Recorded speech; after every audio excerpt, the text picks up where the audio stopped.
नमस्कार, स्वागत है आपका एएनबी न्यूज में। आप देख रहे हैं मध्य भारत और मैं हूं आपके साथ सदफ फातिमा। बुलेटिन की शुरुआत करेंगे। मध्य प्रदेश के मुख्यमंत्री मोहन यादव ने महिलाओं के सशक्तिकरण को लेकर बड़ा बयान दिया है। उन्होंने कहा कि प्रधानमंत्री मोदी का सपना है कि देश की बहन बेटियां लखपति बने। इसी उद्देश्य को लेकर राज्य सरकार 31 मई को भोपाल में महिलाओं के लिए एक भव्य कार्यक्रम आयोजित करने जा रही है। मुख्यमंत्री ने बताया कि अलग अलग क्षेत्रों में कार्यरत माताओं और बहनों को समर्पित यह आयोजन उनके योगदान को सम्मान देने और उन्हें नई संभावनाओं से जोड़ने का प्रयास होगा। उन्होंने कहा कि राज्य सरकार लगातार महिला सशक्तिकरण और कल्याण के लिए जन कल्याणकारी योजनाओं पर काम कर रही है।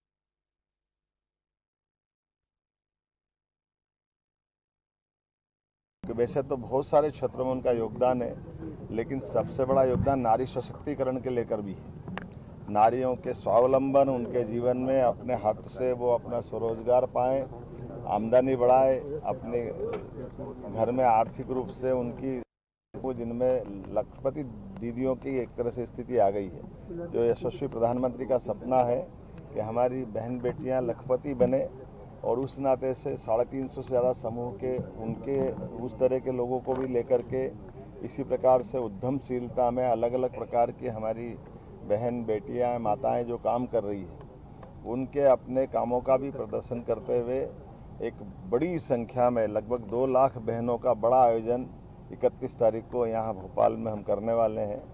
ये यशस्वी प्रधानमंत्री के उस संकल्प का भी एक प्रतिध्वनि आएगी जिसमें उनने महिला, किसान, युवा, गरीब चारों पिलर्स पे जो बात की है। और ऐसे में बहनों को लेकर के अहिल्या माता के जन्म जयंती से अच्छा बेहतर कौन सा समय हो सकता है। हमें इस बात का मन में संकल्प भी है कि हमारी अपनी खासकर मध्य प्रदेश के अंदर बहन बेटियों को लेकर जो संवेदनशीलता है, जो भावना है, और सरकार ने अपने कामों के बलबूते हम नर और नारी में हमारी जो आदिकाल की सनातन पद्धति है, हम अंतर महसूस नहीं करते, और उसी आधार पर ये उसका परिलक्षण करते हुए बड़ा कार्यक्रम कर रहे हैं। मेरी अपनी ओर से मध्य प्रदेश के इस पूरे आयोजन के लिए हमारे भारतीय जनता पार्टी के यशस्वी प्रदेश अध्यक्ष माननीय सांसद खजुराहो हमारे साथ मौजूद है, माननीय विश्वदत्त शर्मा जी, वो अपनी पूरी पार्टी के साथ, हम बाकी भी सभी वर्गों के साथ जुड़ते हुए आज के इस आयोजन में हम यहाँ व्यवस्था देखने भी आए, प्रबंधन भी कर रहे हैं। और जैसा हमारा भोपाल हर बार एक नया रिकॉर्ड बना रहा है, हमने पिछले फरवरी में प्रधानमंत्री की मौजूदगी में GIS कराते हुए औद्योगिकरण का एक बड़ा अभियान जो बीते 1 वर्ष तक चलाया था, उसका विश्व स्तर पर बड़ा कार्यक्रम किया था। उसी तरह का कार्यक्रम ये बहनों को जोड़ करके। मुख्यमंत्री विष्णुदेव साय आज सुशासन त्योहार के तहत जसपुर जिले के कांसाबिल विकास खंड के ग्राम दोकड़ा पहुंचे। यहां उन्होंने समाधान शिविर में भाग लिया और जन समस्याओं के निराकरण की प्रक्रिया का जायजा लिया। मुख्यमंत्री के साथ उनकी धर्मपत्नी श्रीमती कौशल्या साय, सरगुजा आदिवासी विकास प्राधिकरण के उपाध्यक्ष और पत्थलगांव विधायक श्रीमती गोमती साय भी मौजूद रही। इसके अलावा राज्य के मुख्य सचिव श्री अमिताभ जैन और मुख्यमंत्री के प्रमुख सचिव श्री सुबोध कुमार सिंह भी समाधान शिविर में उपस्थित रहे। यह शिविर प्रदेश सरकार के सुशासन पहल के तहत ग्रामीणों की समस्याओं को मौके पर ही सुलझाने के उद्देश्य से आयोजित किया गया है।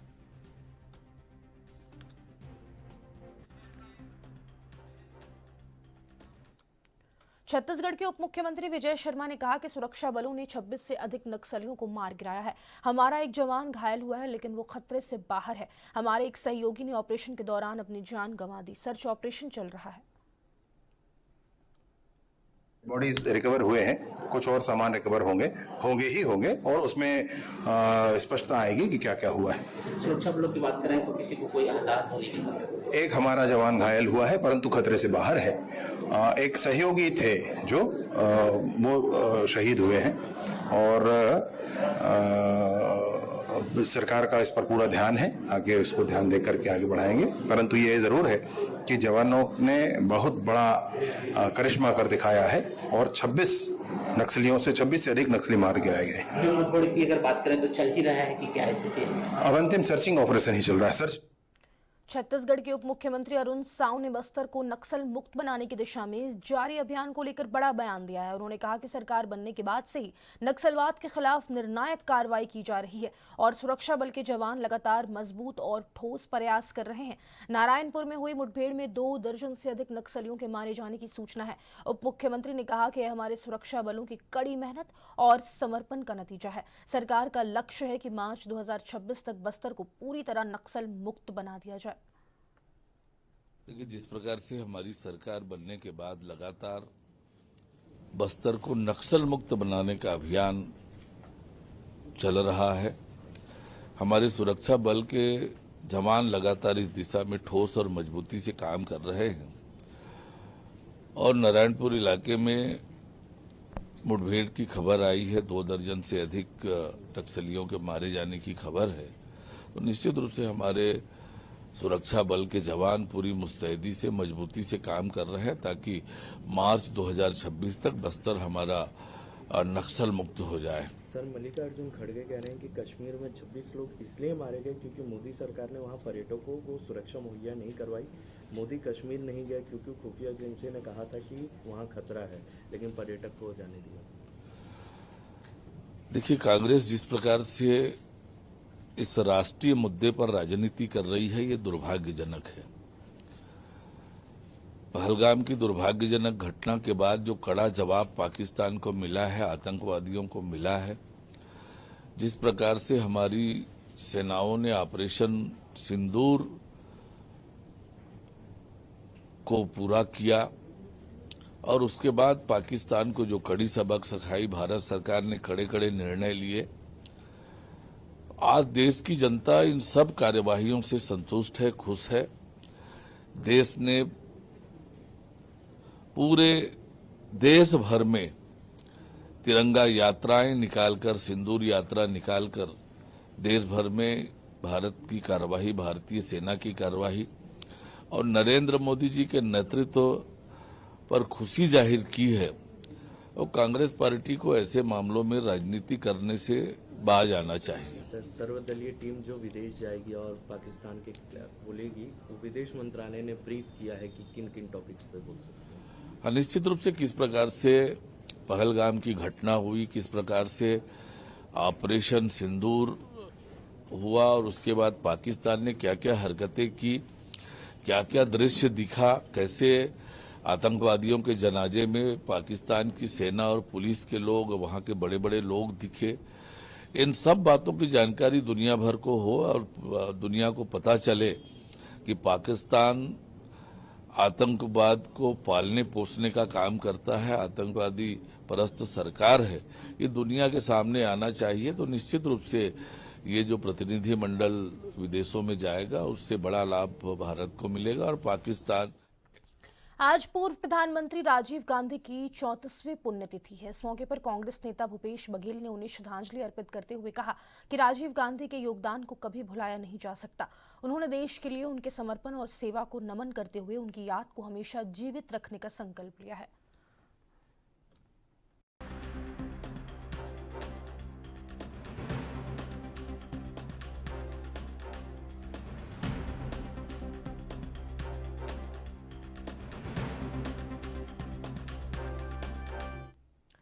छत्तीसगढ़ में पड़ रही भीषण गर्मी में भी ट्रेनों के रद्द होने का सिलसिला थमने का नाम नहीं ले रहा है। कई ट्रेनों को रद्द करने के साथ ही रूट डाइवर्ट किया गया है।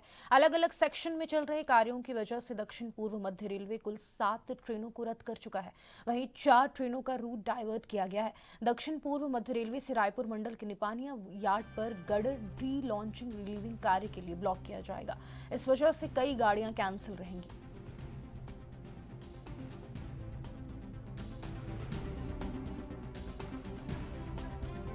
छत्तीसगढ़ से गुजरने वाली 9 ट्रेनों को 21 मई से 28 जून तक के लिए रद्द कर दिया गया है। इससे 4 गाड़ियां अलग अलग दिनों के लिए कैंसिल कर दी गई हैं। तेज गर्मी के बीच झारखंड और उड़ीसा जाने वाले यात्रियों को की परेशानी बढ़ सकती है। ट्रेनों के रद्द होने पर दैनिक रेलवे संघ ने नाराजगी जाहिर की है। लोकल और पैसेंजर ट्रेनों के रद्द होने पर एक्सप्रेस ट्रेन जिनमें वंदे भारत, देरंतो और मालगाड़ी को रवाना किया जा रहा है। रेलवे के मुताबिक अलग अलग रेल मंडल में डेवलपमेंट के काम चल रहा है, जिसके कारण रेलवे प्रशासन ने ट्रेनों को अलग अलग दिन के लिए कैंसिल किया गया है। दक्षिण पूर्व मध्य रेलवे ने दावा किया है कि काम को तेजी से किया जा रहा है, जिसके चलते यात्रियों को थोड़ा परेशानी हो रहा है। इसके काम पूरा होने के बाद यात्रियों को बेहतर सुविधा दी जाएगी। इनमें Tatanagar express, Tata Bilaspur express, Bilaspur Raipur passenger, Raipur Junagarh passenger,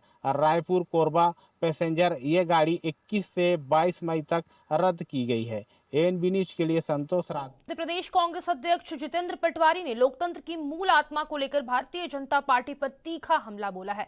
उन्होंने कहा कि लोकतंत्र की बुनियाद सवाल, जवाबदेही और जिम्मेदारी पर टिकी होती है, लेकिन बीजेपी इन मूल सिद्धांतों को नकार रही है। जीतू पटवारी ने कहा कि प्रधानमंत्री और विदेश मंत्री ने देश के सामने जो बयान दिए उन्हें पूरे देश ने सुना।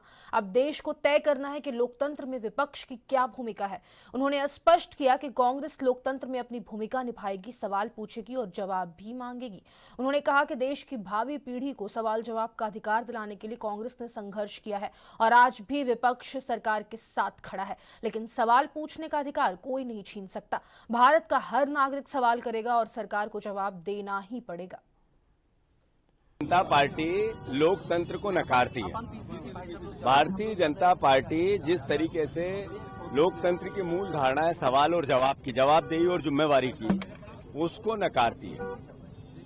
देश के प्रधानमंत्री ने देश के सामने जो वक्तव्य दिए, देश के विदेश मंत्री ने देश के सामने जो वक्तव्य दिए, दोनों देश ने सुने।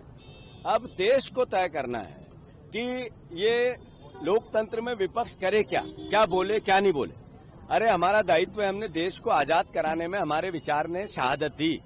इसलिए नहीं दी कि हम देश जब लोकतांत्रिक व्यवस्था में आए तो सवाल जवाब नहीं कर सके। हमने लोकतंत्र में शहादत इसलिए दी कि देश की भावी पीढ़ी को सवाल जवाब करने का हक मिले, लोकतंत्र के चौथे स्तंभ को ताकत मिले। अरे माता पिता आपस में सवाल जवाब करते हैं, बेटा और बाप आपस में सवाल जवाब करते हैं, टीचर और छात्र आपस में सवाल जवाब करते हैं, जो जर्नलिस्ट है और नेता आपस में सवाल जवाब करते हैं, जर्नलिस्ट और संपादक आपस में सवाल जवाब करते हैं। और सवाल जवाब लोकतंत्र की मूल धारणा है, विपक्ष और पक्ष भी करते हैं। तो सवाल करेंगे तो इनका जो डर्टी पॉलिटिक्स वो चालू होगी। कांग्रेस अपना काम करेगी, विपक्ष की भूमिका निभाएगी, पूछेगी कि जयशंकर प्रसाद ने क्यों देश को, क्यों पाकिस्तान को बताया कि हम हमला कहां करना चाहते हैं, क्यों देश को गुमराह किया। ये सवाल हम नहीं करेंगे, ये विपक्ष नहीं करेगा, देश का नागरिक नहीं करेगा। अरे आपने देश को कहा था कि ऐसी अकल्पनीय सजा मिलेगी कि रूह कांप जाएगी, तो पूरा देश आपके साथ थे, हम भी आपके साथ थे और हैं इस मुद्दे पर जयशंकर प्रसाद जी विदेश मंत्री कहते हैं कि हमने पाकिस्तान को बता दिया हम हमला करेंगे, कब करेंगे, कैसे करेंगे। तो फिर भारत का नागरिक सवाल नहीं करेंगे 500% करेंगे, हर हालत में करेंगे और जवाब देना पड़ेगा। आज देश के पूर्व प्रधानमंत्री स्वर्गीय राजीव गांधी की पुण्यतिथि पर कांग्रेसियों ने राजीव गोद ग्राम कुल्हाड़ी घाट पहुंचकर राजीव गांधी की प्रतिमा पर माल्यार्पण कर राजीव को याद किया और श्रद्धांजलि अर्पित की गई। आपको बता दें कि कुल्हाड़ी घाट में विशेष पिछड़ी जनजाति, कमार और भुजिया जनजाति के लोग निवास करते हैं। हालांकि कांग्रेसी सिर्फ जन्म दिवस और पुण्यतिथि पर ही राजीव गांधी को याद करते हैं, तो वहीं कांग्रेस कार्यकाल में प्रदेश स्तर के एक नेता ने राजीव गांधी को कंद फल मूल खिलाने वाली बल्दी बाई का प्रतिमा बनाने का वादा किया था, जो अब नहीं बन पाया।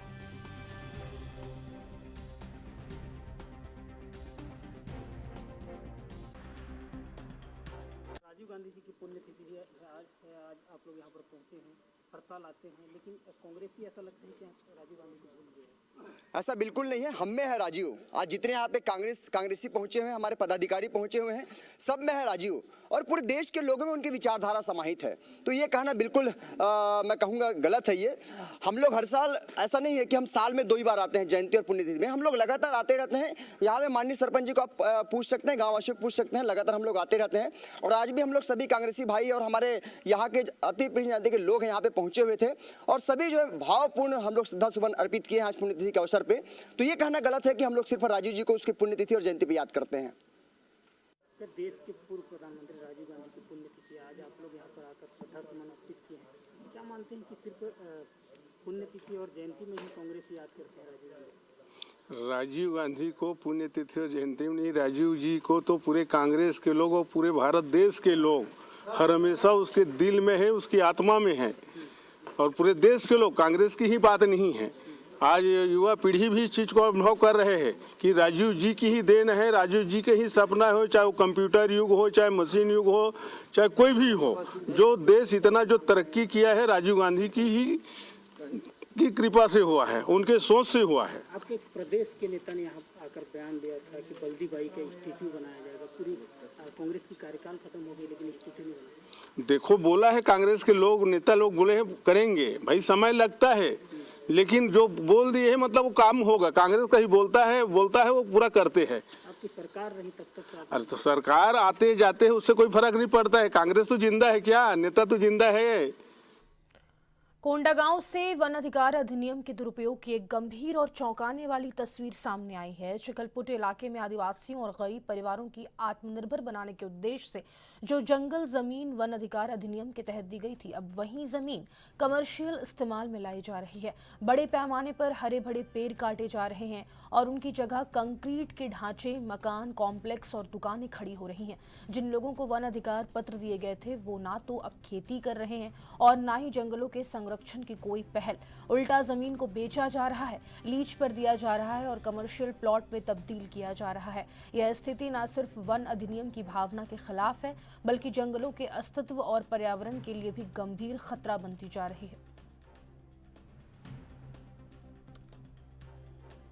सुप्रीम कोर्ट के जो डायरेक्शंस आए हैं उसके लिए कमेटी की गठन की जाएगी। स्टेट लेवल से भी डायरेक्शंस आएगा जो नॉन फॉरेस्ट पर्पस से यूज हुए हैं। मान लो इसके बदले में ये नहीं हुए, दूसरे डिपार्टमेंट के पास उसका अधिकार है तो उसको जो वन विभाग को वापस देने का उसमें प्रोविजन रखा गया है। सर वनाधिकार पत्र जो बटे सर उसका जो सक्रिय कमर्शियल किया जाए सर, और वनाधिकार पत्र जिस एरिया में बटा उससे ज़्यादा एरिया पे इम्प्रूवमेंट किया गया सर, उस पर क्या कोई चिन्हांकन कार्रवाई करवाई जाएगी सर? बिल्कुल निसंदेह। अब जितने 13 दिसंबर 2005 के पूर्व जितने भी लोगों ने जो काबिज किया हुआ था उनको वन अधिकार पत्र दिया गया है, उसको उसके इतर अगर उन लोग बढ़ाते हैं तो उस पर नियमानुसार वन संरक्षण अधिनियम, इंडियन फॉरेस्ट एक्ट के तहत सारी कार्रवाई की जाएगी। सर लगातार सर एक रैकेट सक्रिय है सर यहाँ पे जो कि पेड़ों को काट के बाहर सप्लाई कर रहा है सर, उसकी जानकारी लगातार है। इसको किस तरह में मॉनिटरिंग करवाई जाएगी? नहीं, अभी हमने सभी लोअर लेवल पर भी रेंज अफसर्स से लेकर के नीचे स्तर पर भी, बीट गार्ड स्तर पर भी कड़े निर्देश दिए हैं कि इस तरह की अगर कोई अवैध गतिविधियां संचालित करता है तो तत्काल कार्रवाई की जाए। अभी लगातार पिछले 2 दिनों में कुछ लकड़ी जब्त भी की है, रेत के ट्रक्स भी जब्त किए गए हैं। सर बड़े मात्रा में सर यहाँ पे आरा मछली जो हाथ से संचालित होती है वो ग्रामीण क्षेत्र में सर लोगों ने रखा हुआ है, जिससे कि सर बड़े बेतहाशा पेड़ों को काटा जा रहा है, उसको सर कितना की मॉनिटरिंग होगी? अभी देखिए, आरा मिल नहीं होंगे, वो बढ़ईगिरी होते हैं। जो विभाग उनको बढ़ईगिरी का लाइसेंस भी प्रदान करता है उनको 5 घन मीटर तक का हम लोग एक साल में बढ़ईगिरी की जो लाइसेंस होते हैं ना उसको 1 साल में 5 घन मीटर तक की प्रयोग करने के लिए उनको बढ़ईगिरी का लाइसेंस भी देते हैं। उन अगर लाइसेंस के तहत अगर कोई उस पर कर रहा है तो उसमें कोई दिक्कत नहीं है। अगर इसके इतर अगर कोई कर रहा है